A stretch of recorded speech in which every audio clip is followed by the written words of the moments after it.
estudyante. Saan galing yan? Lahat yan galing sa atin.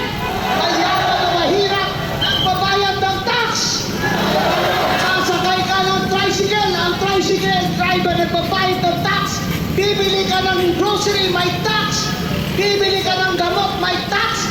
Ba't sila ng ba't? Isa dyan, tawagan nyo na talagang Batman.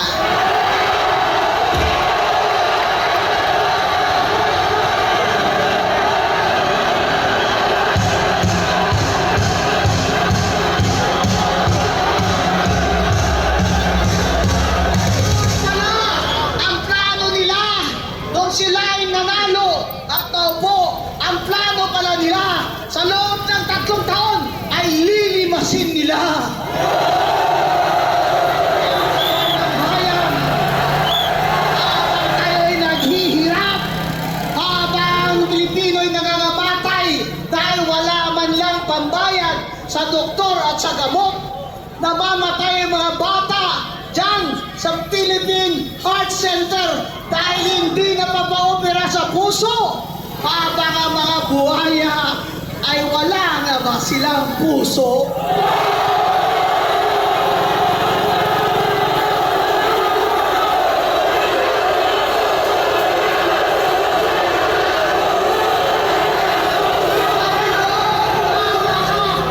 Sakluloan mo ang Pilipino! Sakluloan mo kami! Dahil parang hindi na maaawat ito kung walang divine hand. Pray ako ng pray. At hindi naman dahil sa akin, pero dahil naman talaga sa Panginoon natin ay nagkabaha, lindol, at lalong naramdaman ng mga tao ang kahirapan at katakawan ng mga magnanakaw. Pupunta ka lang sa ospital, lulusong ka pa sa baha. Ay, mga anak mo dahil tinagat ng daga. Sana magpadalaan ng milyong-milyong daga. Pumunta sa kanila.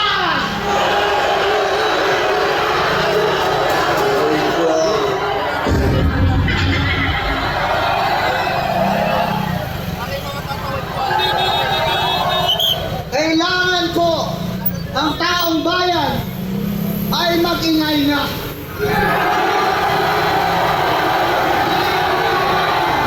Tayo may obligasyon sa pagdarasal o hindi sa pag-aksyon din.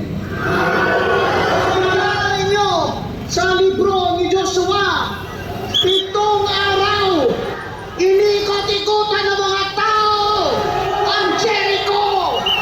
Anim na araw. Ikot. Jericho. Sa ika-7 araw, sumigaw ang mga tao. Mga magnanakaw.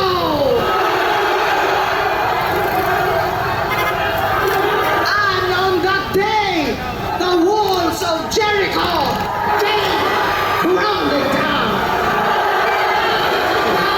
Our God, that is the power of our God, and that is the power of the prayer of God's people.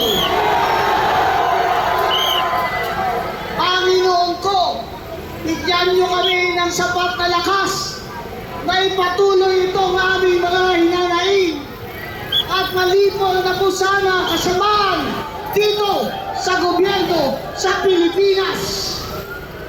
Sana po magising na rin ang aming mga kapatid at sa 2028 ay wag na iboto itong mga magnanakaw na ito. Kapatid, mga kababayan, alang-alang sa ating mga anak na 3 taon pa pag ganito at walang mananagot, ay walang pagbabagong mangyayari.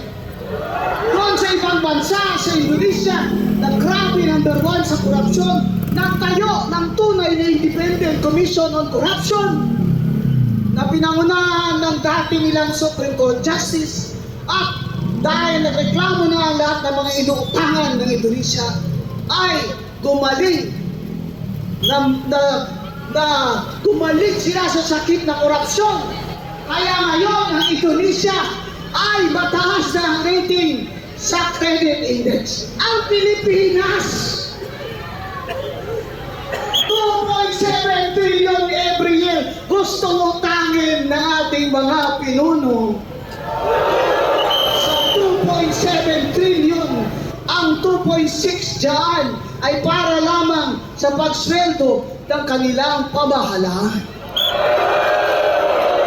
Habang ang budget natin na hawak ng ating mga congressman at speaker at mga senador, nagkaling dapat ang calculation, komputasyon kung magkano ang mai-income ng Pilipinas galing sa ating taxes at sa ating GDP, ay lobo-lobo na ang budget.